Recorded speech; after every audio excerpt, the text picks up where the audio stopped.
All right, a real treat for us here this Thursday on Off the Ball. I'm delighted to be joined on the line by the Open champion, Shane Lowry. How are you keeping, Shane? I'm good, thanks. Yeah, I can't. I'm as good as I can be. I'm isolated here in Florida and doing as much as I can to pass the time. But it's so far it's going okay. But I'm not sure how much longer I'll be able to put up with this. You're joining us with thanks to Bank of Ireland, who are there to support their customers throughout the impact of coronavirus. And you can check out bankofireland.com for more information. Generally, when you ask Irish people how they are, they say, I'm grand. Now it's, I'm grand. Well, as well as can be.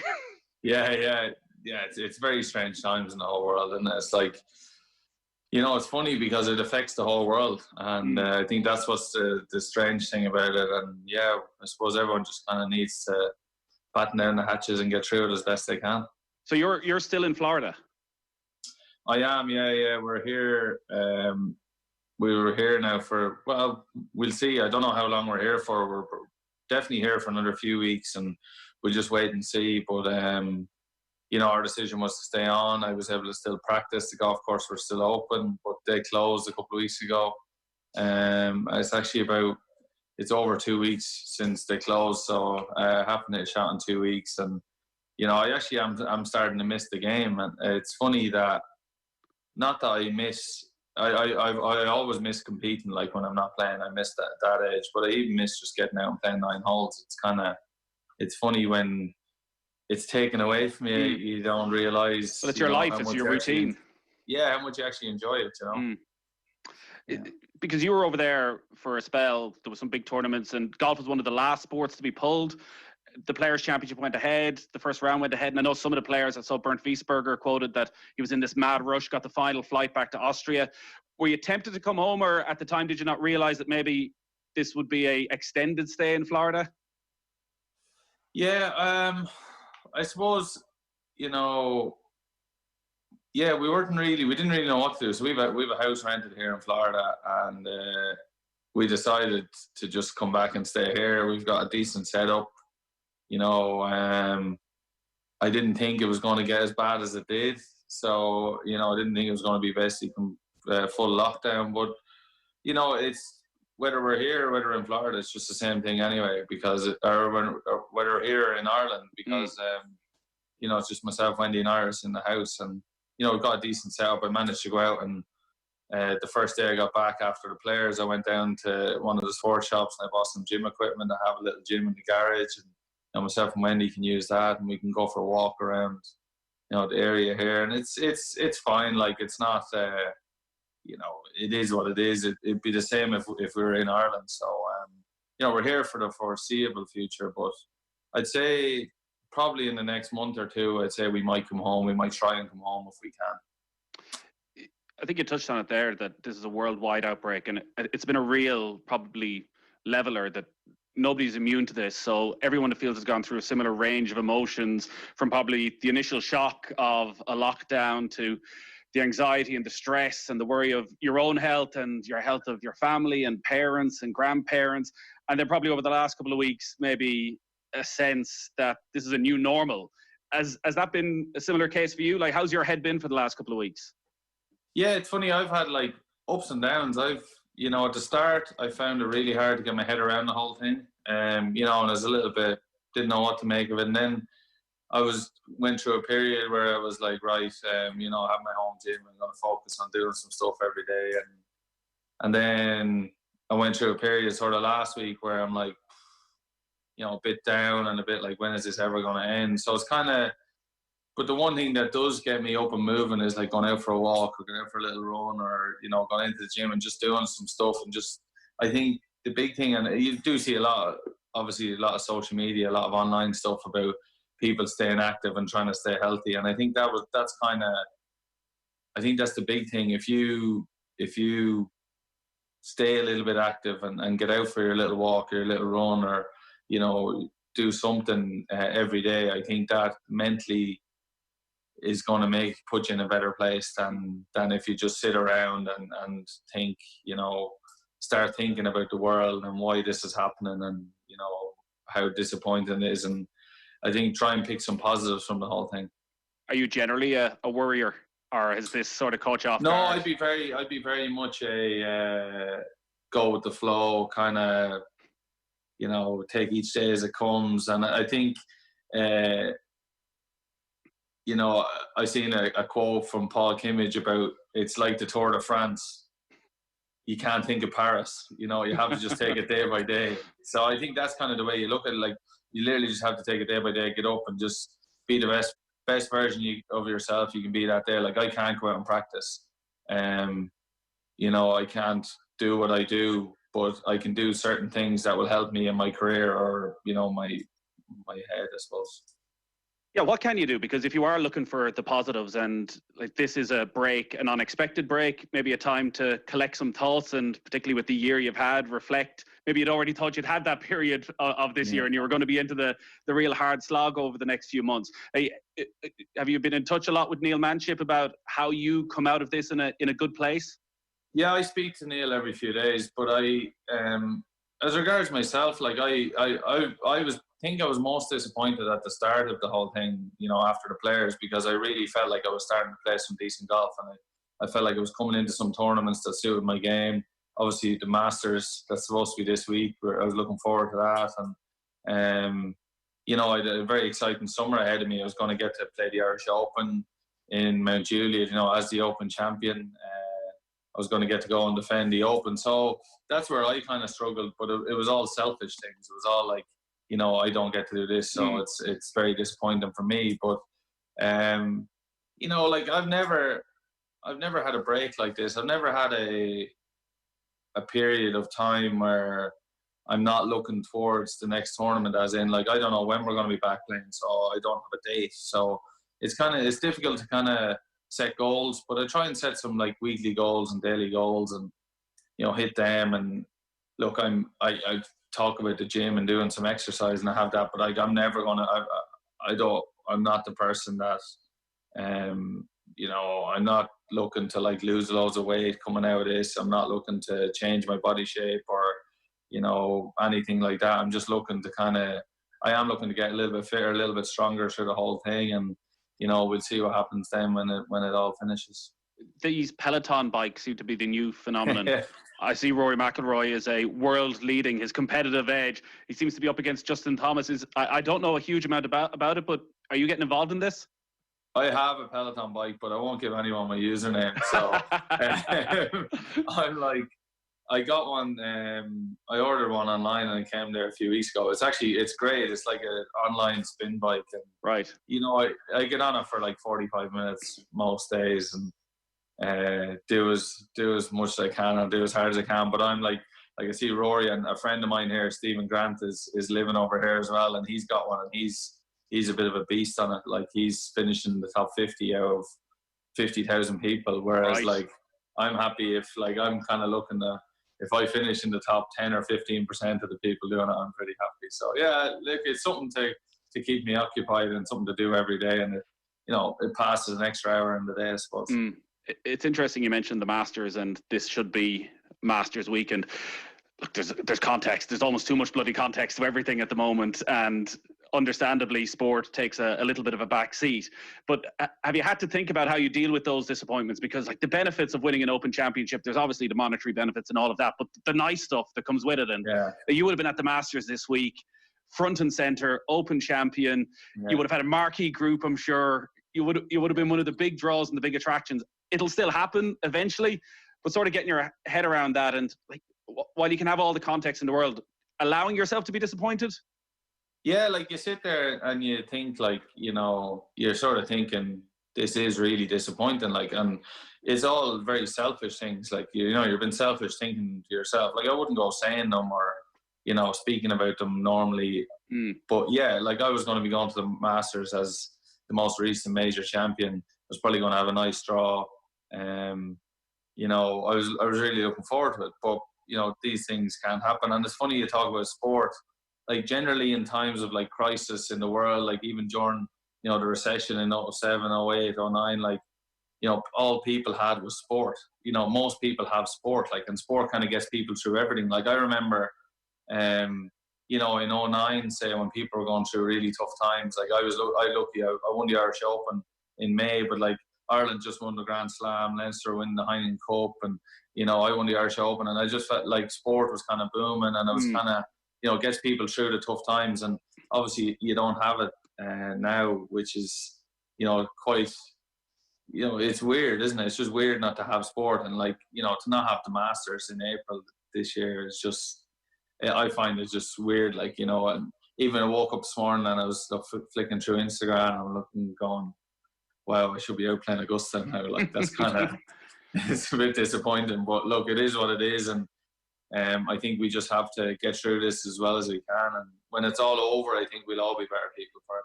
Yeah, I definitely agree with that. Are you a bit of a news junkie at this time? Are you following absolutely everything, or is it just too grim? So it's funny, right? The way it is here in America, obviously social media, online news, I see what's going on. But in Ireland, if you sit at home and watch the 6-1 news, it's about Ireland. It's kind of the whole country. This is what's happening. Whereas in America, it's CNN are telling you one thing because they're anti-Trump. Fox are telling you one thing because they're pro-Trump. And then you have the local, your state, the Florida State news channels, they're telling you another thing. So it's kind of it's a weird setup here in America where it's very politically based. They're all trying to outdo each other, and they're all trying to, CNN are trying to make Trump look bad. Fox are trying to make him look good. And, they're not, I don't think they're given the right type of news or whatever. So it's just weird looking at it on TV, but obviously I keep it up to date with, RT News and what's happening back in Ireland. And look, Ireland have seemed to have done are doing, fingers crossed, they're still doing a decent job at the whole thing, and, hopefully start to flatten that curve soon. Yeah, you were part of that video as well that your manager Conor Ridge put together, encouraging people to flatten the curve and supporting the frontline workers. And your wife Wendy was a nurse. I'm sure many of her friends are very much there on the front line. I'm sure you're hearing all the stories that are coming back. Yeah, she's got a few. Obviously, she's still in touch with a few friends that she used to work with, and the stories are horrendous. Some of them are saying it's some of them that have worked on in nursing for over 20 years is saying it's like they've never seen it before. It's incredible.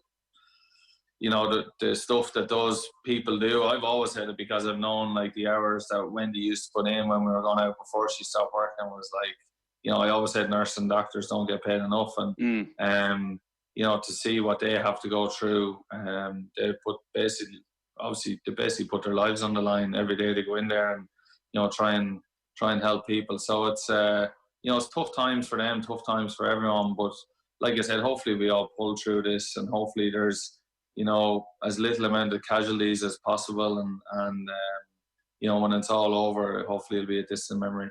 And what's the situation then where you are in Florida? Because obviously in America it seems they were that little bit slower, well, maybe considerably slower to react than certain parts of the world, and that they weren't taking it quite as seriously. And you see what they're talking about this week, basically facing into their Pearl Harbor moment with the amount of deaths that are to come. Yeah.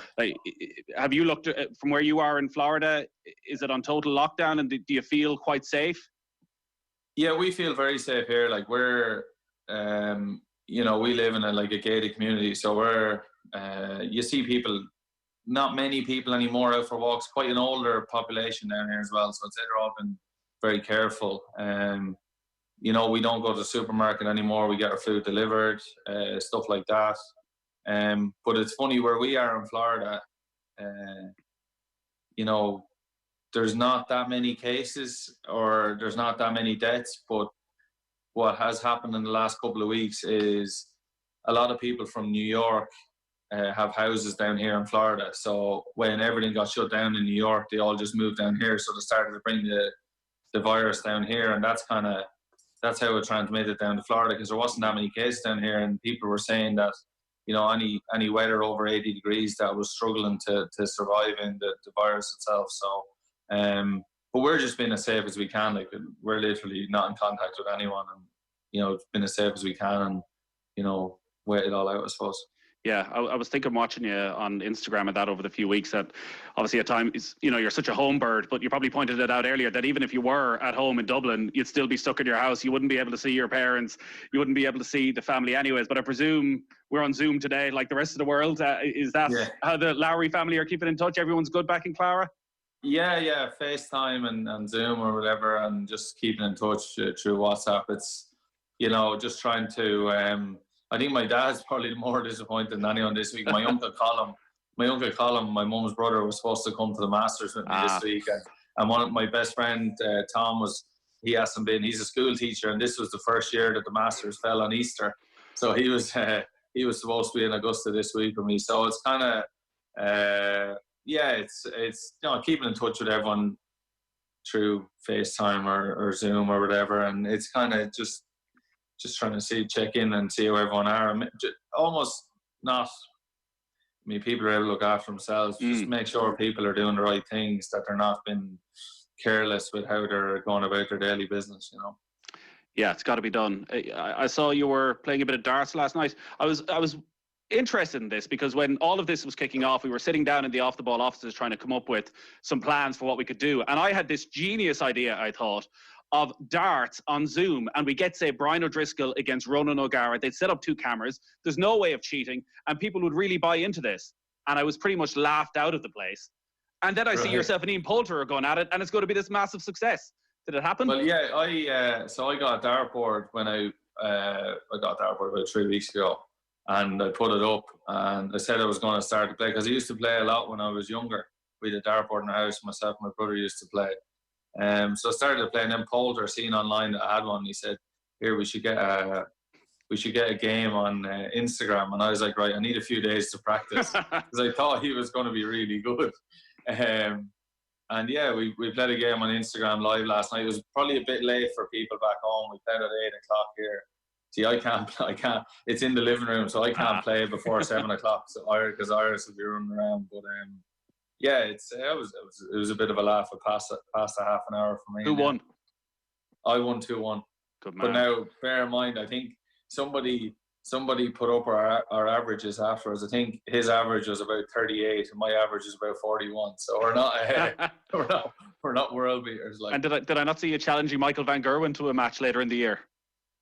Yeah, well, we'll see. Come on. He's seen. I've got his outboard. Right. The outline of the dartboard, and he's seen it, and he tweeted, and yeah. So I never know. Might get a game against him. It'll be a short game because he'll win. What was yesterday like then? Because the news came through that the Open Championship had been cancelled for the year, pushed back completely. It's not going to go till the autumn in any revised schedule. It's not going to be played behind closed doors. It's going to be Royal St. George 2021. Was this news you were expecting? Honestly, I wasn't expecting it at all. I woke up yesterday morning and I had a text from Brian and Connor saying that the RNA have just got onto us. They're going to announce it this afternoon that you're going to have to do some stuff and do some videos or chat to a few people. So yeah, it was.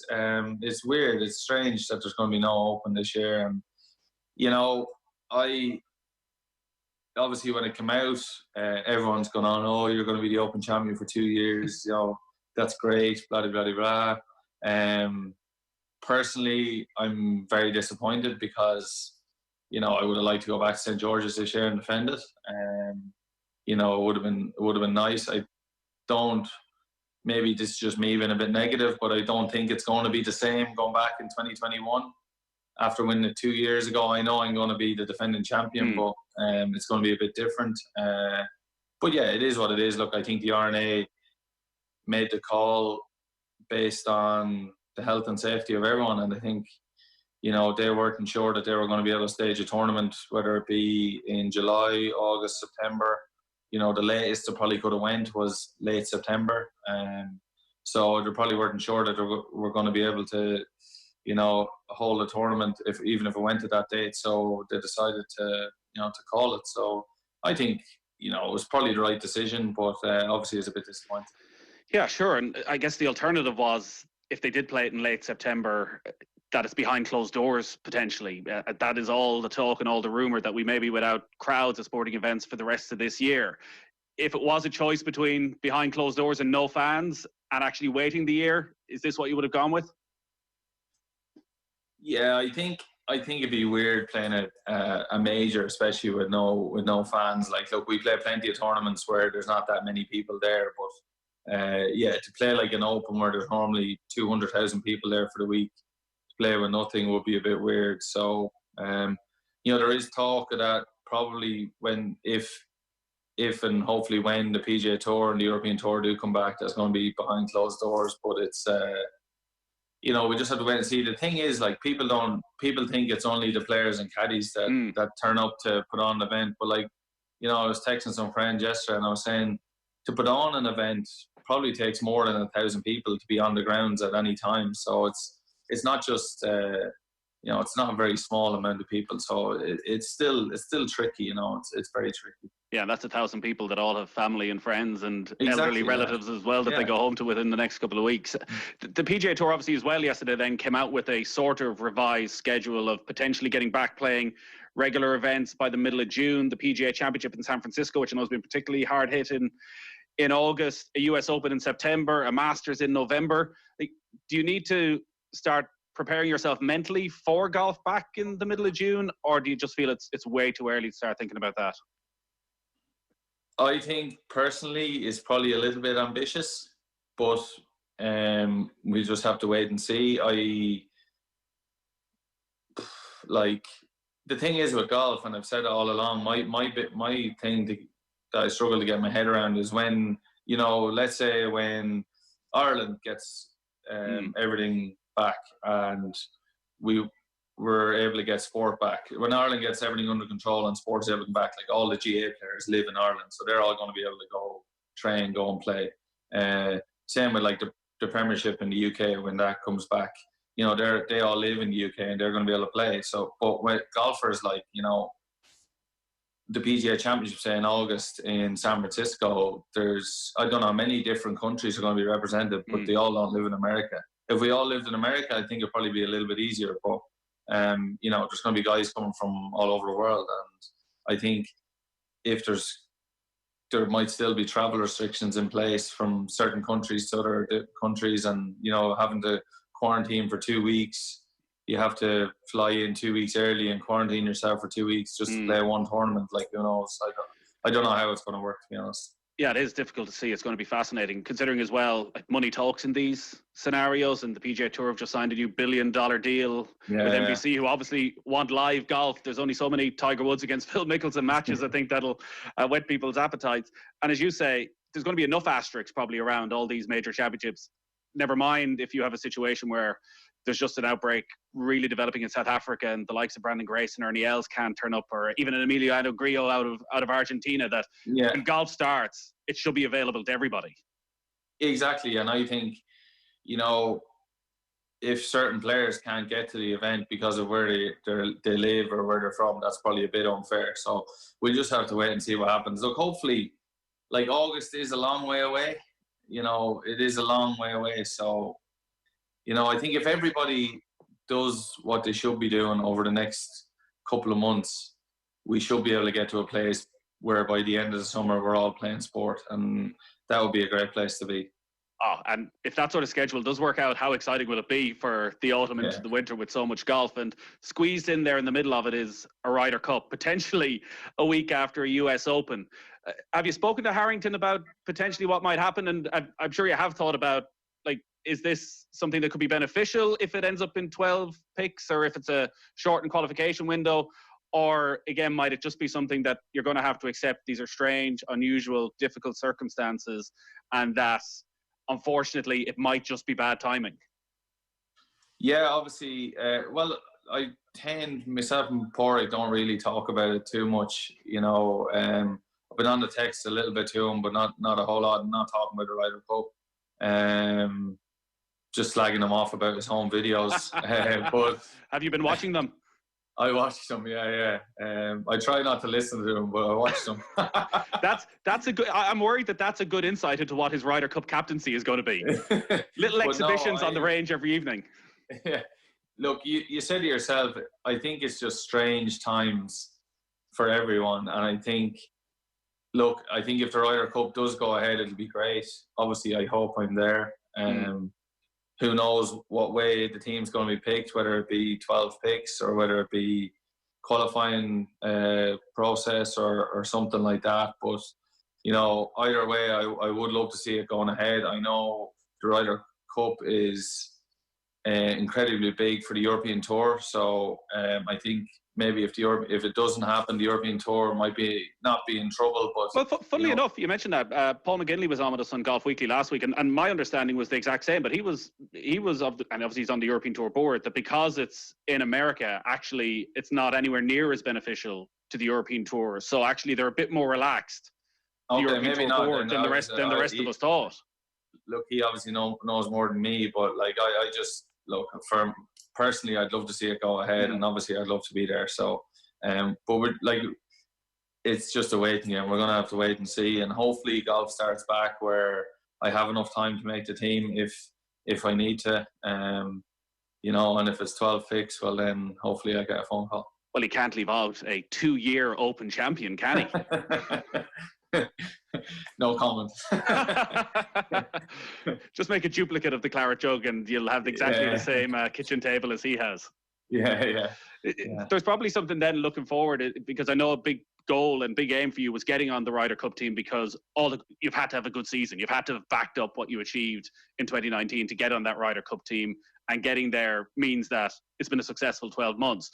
If the Ryder Cup and all that changes, do you expect when golf is definitely coming back, you sit down with the team again and you're going to have to rethink what 2020 is completely?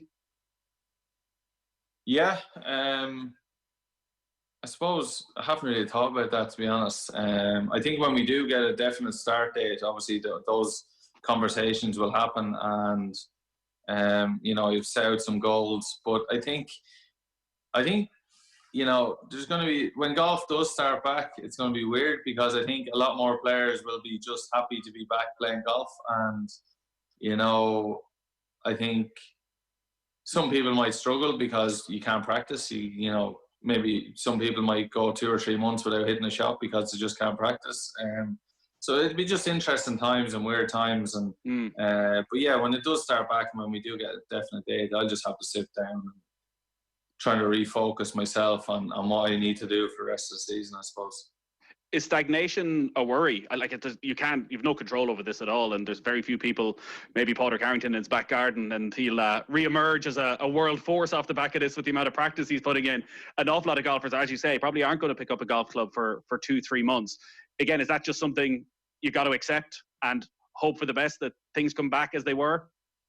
Yeah, I think you just have to accept that and take it on the chin. Look, at the end of the day, it's not, there's people in worse situations than you are, not being able to hit a golf ball or whatever. But I'm generally okay after taking a long break. But we just have to wait and see.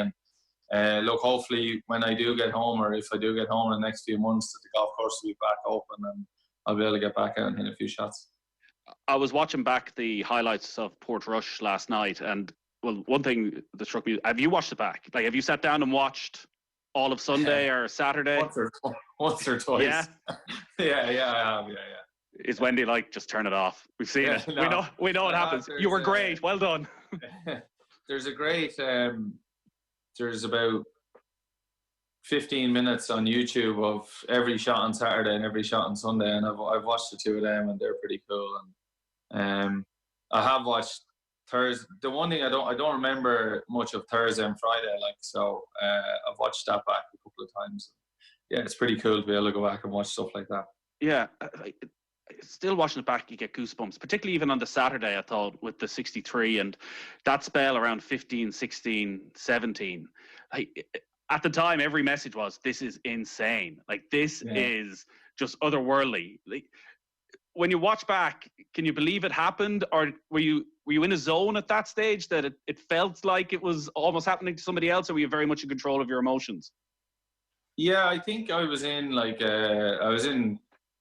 said it at the time, I was definitely in the best place mentally I've ever been.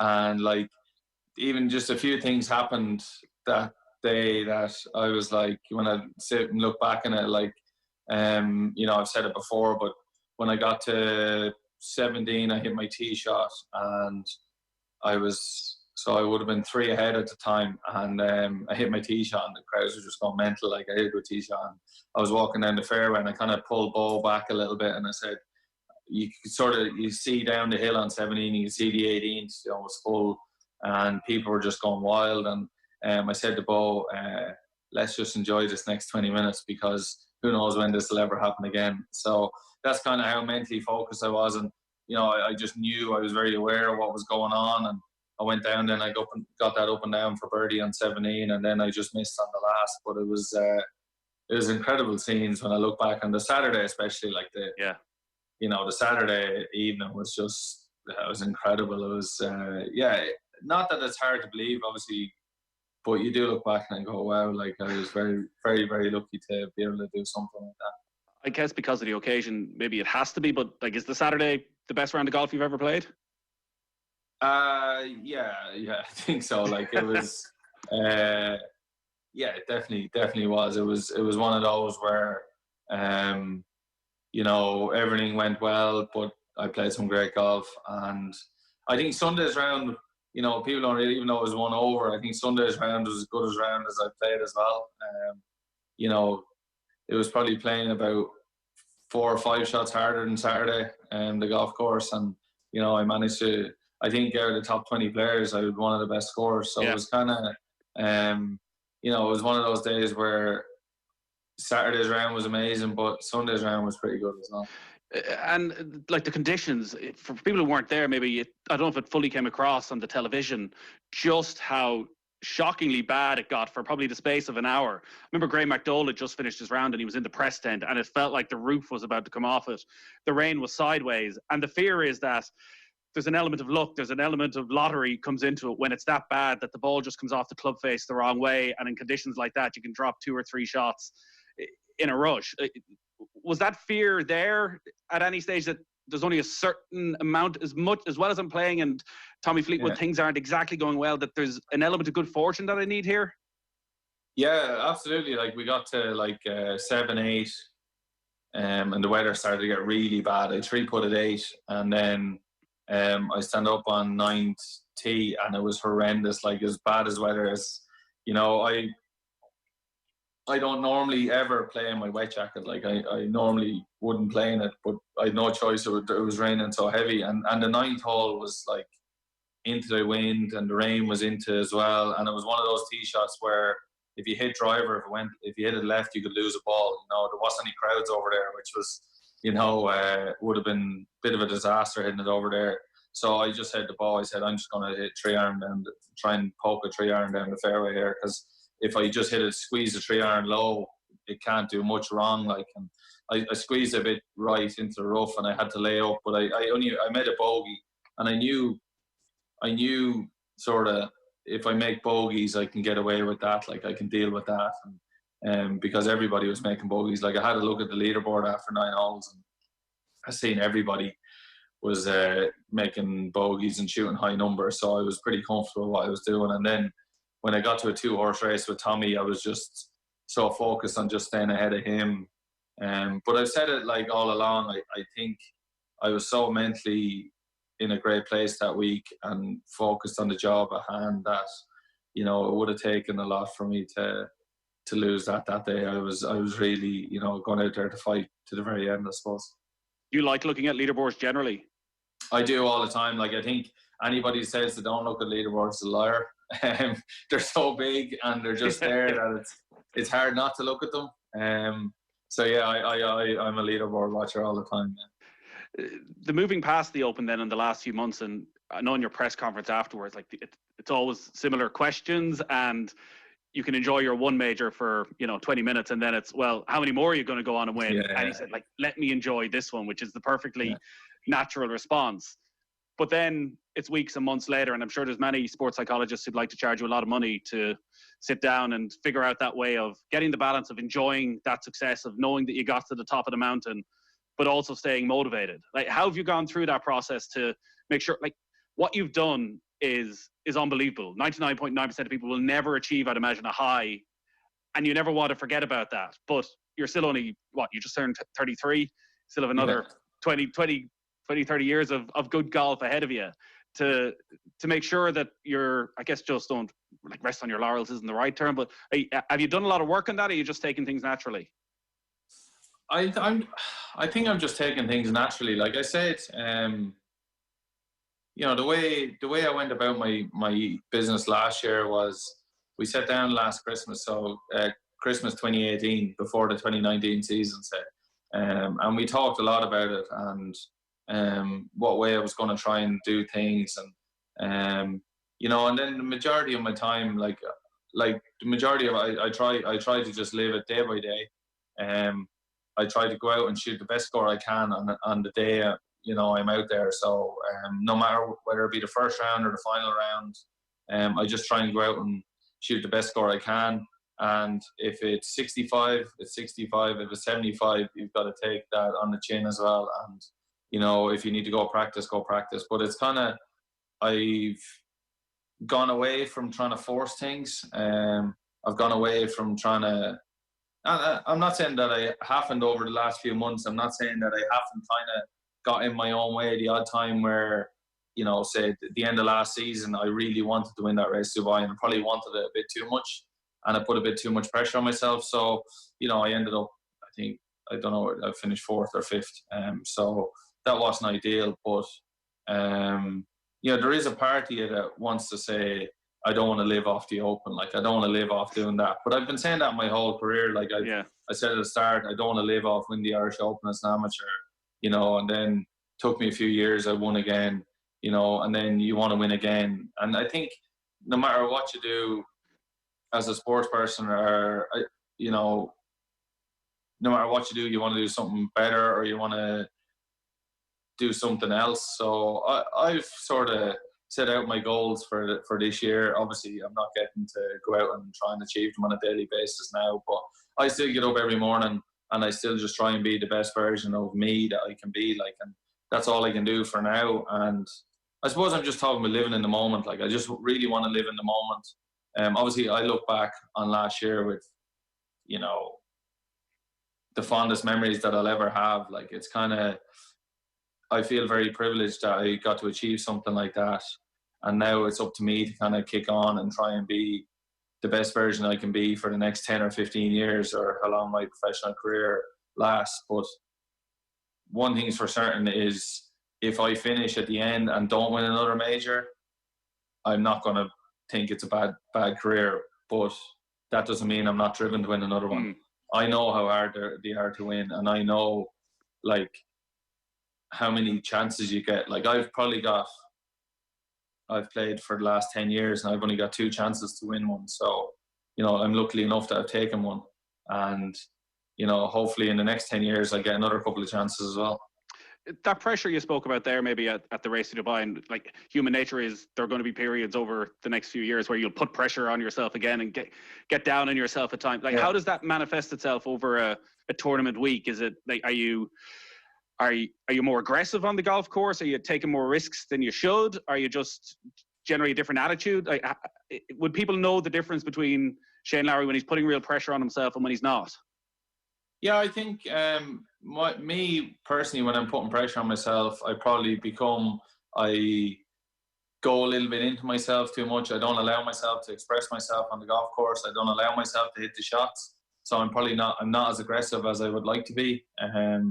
You know, so I'm kind of just almost playing golf, trying not to hit bad shots as opposed to trying to hit good shots. You know, and that's kind of when I start to struggle, that's what happens to me. But when I'm in a good place mentally, I allow myself hit the shots. I allow myself make mistakes. You know, I'm gonna hit bad shots. I'm gonna make bogeys. I'm gonna make mistakes. But it's allowing yourself to do that and being able to move on after it and hit good shots after that as well.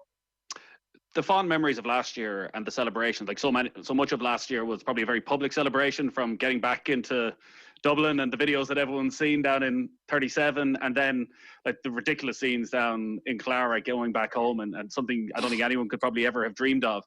Are there other standout things that are more private things, people who've got in touch that really stand out, things you could never expect from being a major champion that really meant a lot to you?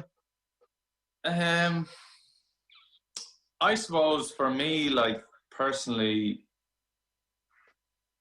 probably the most special thing last year was going home to Clara. Like, that was kind of, I didn't cry. I think I had a bit of a sob on the 18th green during my speech, but I remember when I pulled into Clara in the bus, that's the first time that I really was like, oh my God, this is incredible. Like, So that was probably one of the most special things. But just being able to, like, we went out for dinner on the Wednesday night with all my team set. There was about, with their wives and girlfriends, and there was probably about 20 of us all together. And like, that was being able to sit there and just talk about things and share things with people who have been there through like the really, really the tougher times, and yeah, you get to share something like that with them. It's just incredible. Yeah, I guess that's as All Ireland winning footballers talk about, shutting the door in the dressing room. Yeah, exactly. And another special thing I just come to mind was Crow Park on the Saturday afterwards. That was pretty cool. Like, being who I am, where I'm from, and how I grew up, and driving into Crow Park under the stadium with all my friends from home, from Clara, and being able to live something like that. That was pretty cool. Yeah, I'm sure when everything gets back to normal, there'll be probably a few more celebrations, there'll be anniversaries, and there'll be all that, and hopefully in time you'll get to relive all those celebrations again. You've been very good with your time. How have you been filling your days then? Like, what are you doing to relax? What are you watching? What are you reading? Like, Iris is 3, so I'm filling my days running around after her. Myself and Wendy take turns going to the gym. We go out for a walk. Just pass the time, try and cook the odd meal myself. And then we've just started. We're on season 2 of The Sopranos at the minute. So that's good thinking. Yeah, I've never seen that, and it's obviously quite long. It's long, so that should keep us going for the next few weeks anyway. And yeah, just trying to stay mentally healthy, I suppose, more than anything else, and get through all this. And you know, when we're back playing sport and when we're back living our day-to-day lives, I think we'll all be stronger and better people for all of this. Yeah, I think some good words to finish on, Shane. Very best of luck to yourself and Wendy and Iris over the next few weeks, and hopefully it is just a few weeks before you can get back home and everyone can see each other all over again. You've been with us with thanks to Bank of Ireland, who are there to support their customers through the impact of coronavirus. Check out bankofireland.com for more information. Shane, great stuff. Mind yourself.